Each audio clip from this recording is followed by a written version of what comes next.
Val Kilmer's final message before he died at 65 is something no one saw coming. And once you hear what he said, it's impossible to forget. For years, he battled illness, lost his voice, and faded from the spotlight.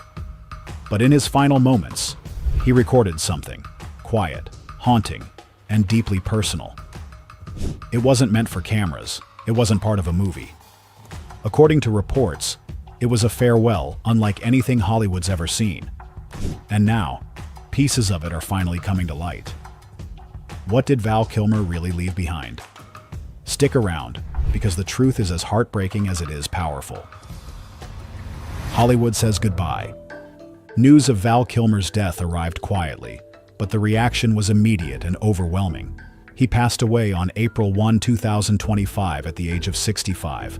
Official reports confirmed the cause: pneumonia. Though Val had overcome throat cancer years earlier, the damage to his body had been profound. He had spent his final years largely bedridden, away from the spotlight that had once defined him. The illness hadn't taken his mind or his spirit, but his health had steadily declined. As word of his passing spread, so did the tributes, from co-stars, directors, artists, fans, and even people who had only known him through his roles. The industry that once wrestled with his intensity now bowed its head in respect. The man who had played Jim Morrison, Batman, Doc Holliday, and Iceman was gone. Tom Cruise was one of the first to speak publicly. Just hours after the news broke, Cruise took the stage at CinemaCon in Las Vegas. He interrupted his own presentation, visibly moved. "I can't tell you how much I admired his work and him as a human being," Cruise said, before leading the entire room in a moment of silence. No music, no applause, just a long pause. It wasn't a PR gesture, it felt personal. Because it was. Director Michael Mann, who worked with Kilmer on Heat, described him as brilliant, possessed, and deeply committed. He said, "While working with Val, I always marveled at the range, the brilliant variability within the powerful current of his characters. He was a storm of a performer, and you could feel it in every scene." Cher, who had once shared both a romance and a close friendship with Kilmer, posted something raw. "Will miss you. You were funny, crazy, pain in the ass, great friend, brilliant as Mark Twain, brave here during your sickness." The post went viral not because it was polished, but because it felt real. Anyone who knew Val Kilmer knew that mix of brilliance and chaos. He could be difficult, but he was never dull. Josh Brolin posted a short message. "See ya, pal. I'm gonna miss you." Others followed. Jim Carrey, Jennifer Tilly, and Kevin Bacon all offered their reflections. Carrey, who had starred opposite him in Batman Forever, called him a generational talent and said he left behind an enviable legacy of unforgettable performances. But beyond the sound bites and the praise, there was a different tone this time. Something heavier. Something unsaid. Fans picked up on it quickly. The way people spoke about Kilmer wasn't just mournful. It was as if they were all carrying the weight of something else. Something more intimate. Something final. Of course, many remembered that Kilmer had lost his voice years earlier after undergoing a tracheostomy during his cancer treatment. Speaking became painful, nearly impossible. For a man who once delivered entire monologues with nothing but his eyes and tone, this silence had felt tragic. But he adapted. He used text-to-speech tools. He wrote. He made art. And still, he stayed connected. Through his paintings, his poetry, his social media. And yet, there was one message he hadn't shared. Not yet. The tributes, the interviews, even the most heartfelt memories, it all seemed to circle around something unspoken. Something waiting. It would be easy to assume this was just grief talking. But according to those closest to him, Val had prepared something. Something small. Something simple. Something filmed long before anyone knew just how close the end really was. But that moment hadn't come yet. And when it did, it would catch the world off guard. The man behind the mask. Before he was Batman. Before he was Iceman. Before the headlines and the health battles, Val Kilmer was a theater kid from Los Angeles with a dream that burned a little hotter than most. He became the youngest person ever admitted to Juilliard's prestigious drama program at the time. And it didn't take long for everyone around him to realize this wasn't just another actor chasing fame. Val was chasing something else. Something deeper. He wasn't the type to smile for the camera if he didn't feel like it. That's what made him unpredictable. That's also what made him unforgettable.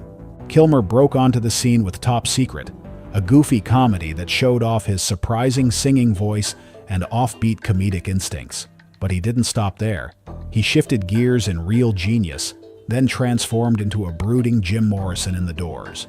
By the time Tombstone came out, with Val slurring out "I'm your Huckleberry" as the dangerously cool Doc Holliday, it was clear he had range, serious range.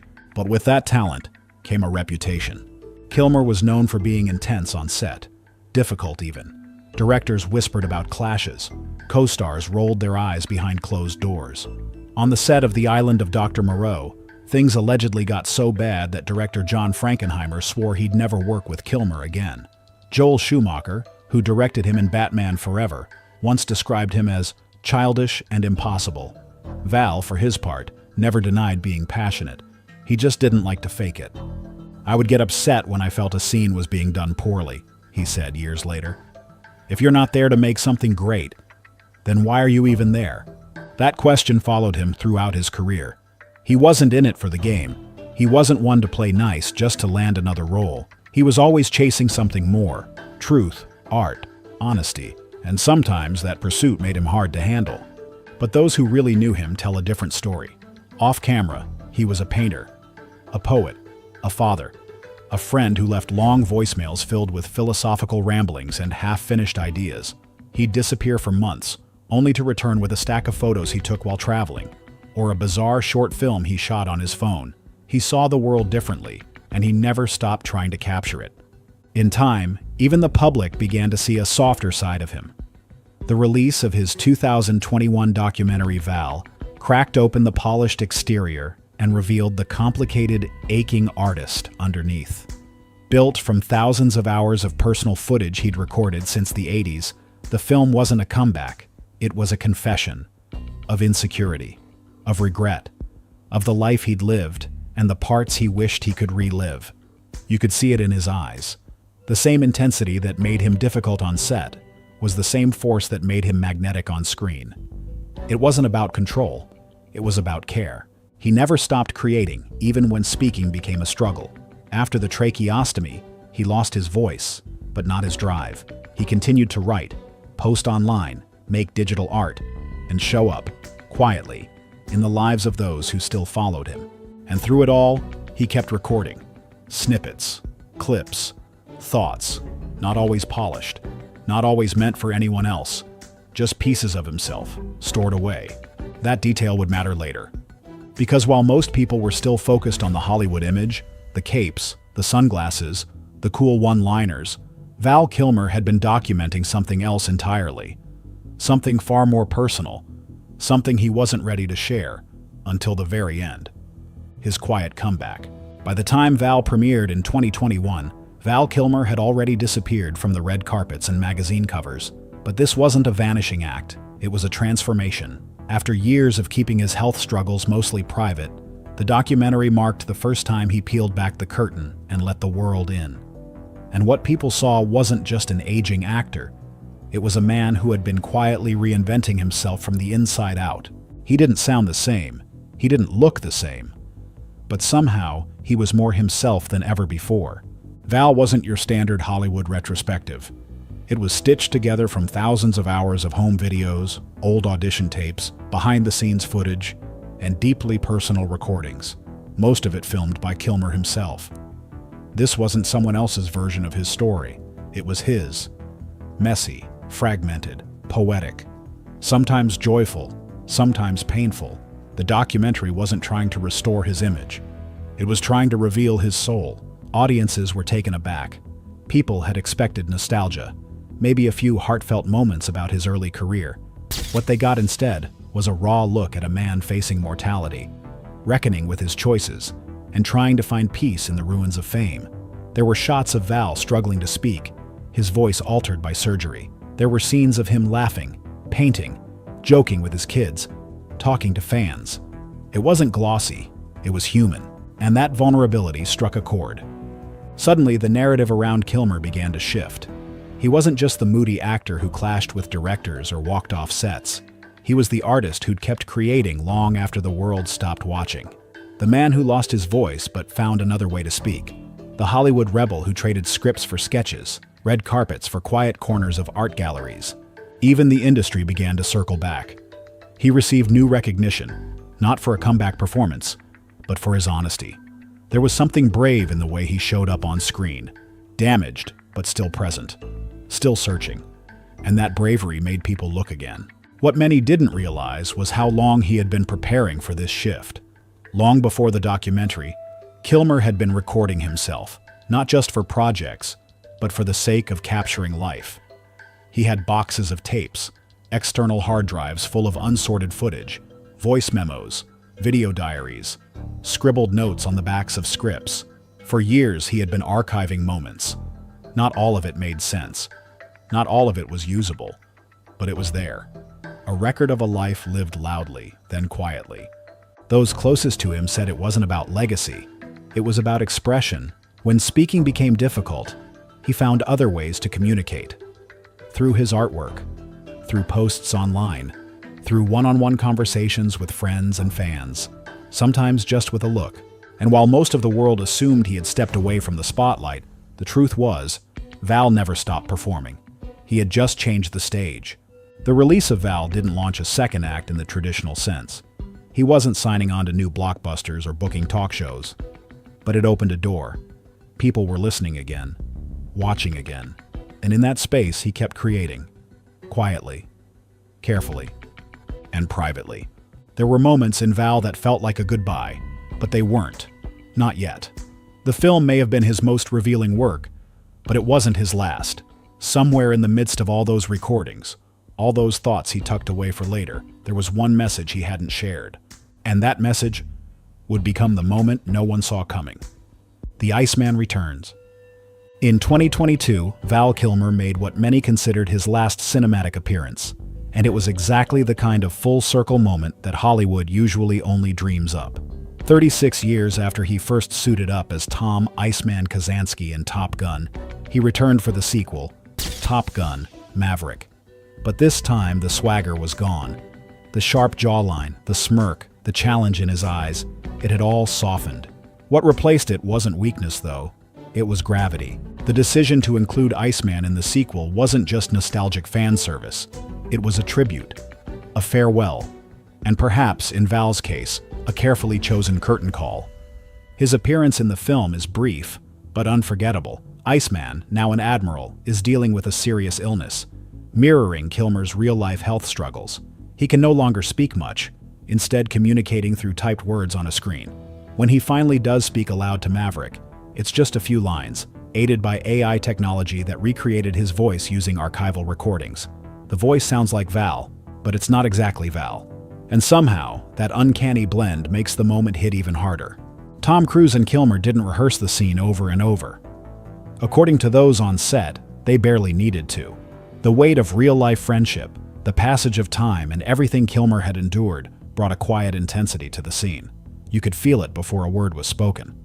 When Maverick walks into that room and sees Iceman, audiences around the world did the same thing. They leaned in. Not just because of who was on screen, but because of what it meant. This wasn't just a reunion. This was a goodbye wrapped in character, cloaked in fiction, but entirely real underneath. Director Joseph Kosinski later said, "It was incredibly important to Tom and to all of us that Val be in the film. This story wouldn't feel whole without him." For Kilmer, the return wasn't about reclaiming the spotlight. He didn't need to prove anything. He already had decades of performances that spoke louder than he ever could now. This role was about presence, about being seen, about finishing what he started. The studio used artificial intelligence to rebuild his voice for the film. Sonantic, a voice synthesis company, worked with hours of previous recordings to craft something close to Kilmer's original sound. It wasn't perfect, but it worked. And more importantly, it gave him a voice again, if only for a few minutes. Fans were stunned. Some cried, others applauded. Social media lit up with messages like, "That scene broke me," and "I wasn't expecting to feel this much." But what most people didn't know is that Val had been deeply involved in shaping that moment. It wasn't something done to him. It was something done with him. He helped craft the scene. He chose the words. He wanted it to feel honest, vulnerable, and it did. After Top Gun Maverick, he didn't return for any major projects. No press tours, no acting announcements, just quiet, and a sense that he had said what he needed to say on screen. But off-screen, he still had more to share. And while the movie marked the closing of one chapter, it didn't close the book. There was still something waiting, tucked away in a phone, captured in a video, shared only when the timing felt right. And that message would come, not with a Hollywood score or a studio budget, but with silence, stillness, and a whisper of goodbye. A life in fragments. In the last years of his life, Val Kilmer communicated through fragments, pieces of poetry, sketches, Instagram posts, voice-assisted videos, and cryptic captions that often left fans reading between the lines. After the world watched Top Gun, Maverick, many assumed that would be the final word from Kilmer. But those who followed him online knew better. Something about the way he used social media felt deliberate, like he was still building toward something. His Instagram feed wasn't typical celebrity fare. You wouldn't find behind-the-scenes movie teasers or polished endorsements. Instead, it was a mix of watercolor paintings, old behind-the-scenes photos, abstract art, scripture verses, and the occasional cryptic selfie, some taken long ago, others hard to date. And every so often there'd be a video. Never flashy, always quiet, always strange in that unmistakably Val Kilmer way. One of the most talked about came in February 2025, just a few weeks before his death. In the short clip, Kilmer is seen sitting beside artist David Cho, placing a Batman cowl on his head. Cho tells him, "You look great," and Kilmer, barely audible, replies, "I'm ready." The video exploded online. Fans immediately thought it was a sign. Was he making a return? Was there something coming? Was this a goodbye? What no one knew at the time was that the video wasn't recent. It had been filmed years earlier. According to reports, Kilmer had saved a number of clips like that, private videos, voice memos, even journal-style recordings filmed on his phone. Some were performances, some were rants, some were emotional confessions. He never said exactly what he planned to do with them. Maybe he didn't know himself, but he kept creating, even when the world had stopped asking. For someone who had once lived at the center of fame, Val's later years were surprisingly removed. He didn't chase headlines, he didn't do talk shows, but he paid attention. He stayed plugged in, not to Hollywood, but to life. And he used his art, his feed, and his camera to capture little pieces of what he saw. In one post, he shared an image of a cactus growing out of cracked pavement, captioned with the single word, "resilient." In another, a photo of his hand covered in paint, no explanation given. Each post felt like a breadcrumb, a piece of something bigger. Not a story he was telling, just one he was quietly leaving behind for those willing to look. But behind the public-facing account, there was more. Those close to him said he often filmed private messages on his phone. Some he sent to friends, others he just stored. He'd film while sitting in bed, while sketching, while watching old movies. There was no script, no lighting, just moments. That habit of documenting the ordinary was something Kilmer had practiced for years. Even during his rise to stardom, he was always behind a camera, recording, archiving, saving, not for fame, not for control, but maybe for connection. It's what made the land in those final months was quiet. But it wasn't empty. Because somewhere on that phone, somewhere among all the fragments he'd captured, was a message. The final message. In the days leading up to his death, Val Kilmer grew increasingly quiet. He was surrounded by a few close friends, his children, and a nurse who had become like family. Though he could barely move and could no longer speak in his own voice, he remained alert, his eyes still curious, still full of life. And then, one evening, according to those closest to him, he picked up his phone and recorded something. A final message. It wasn't shared online. It wasn't meant for the world, not at first. But word of it eventually surfaced, passed along from those who had seen it, heard it, and been moved by it. Val Kilmer's final message before he died at 65 is heartbreaking.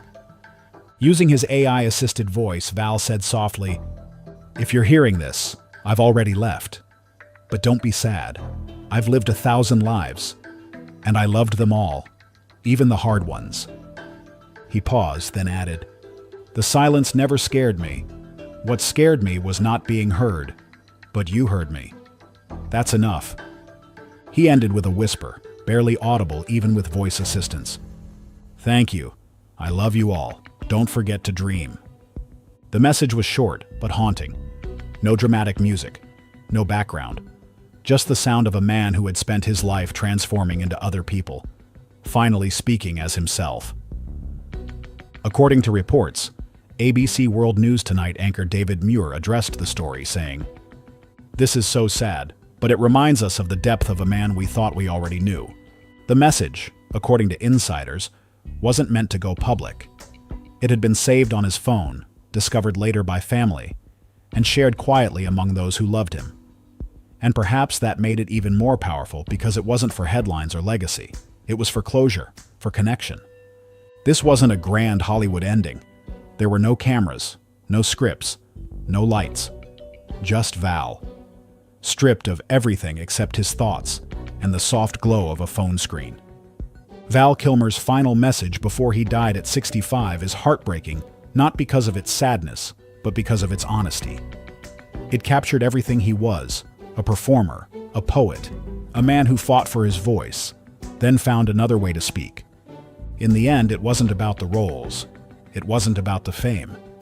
It was about being heard one last time and choosing his goodbye on his own terms. And in that quiet final moment, he said everything. What would you say if you knew it was the last time the world would ever hear your voice?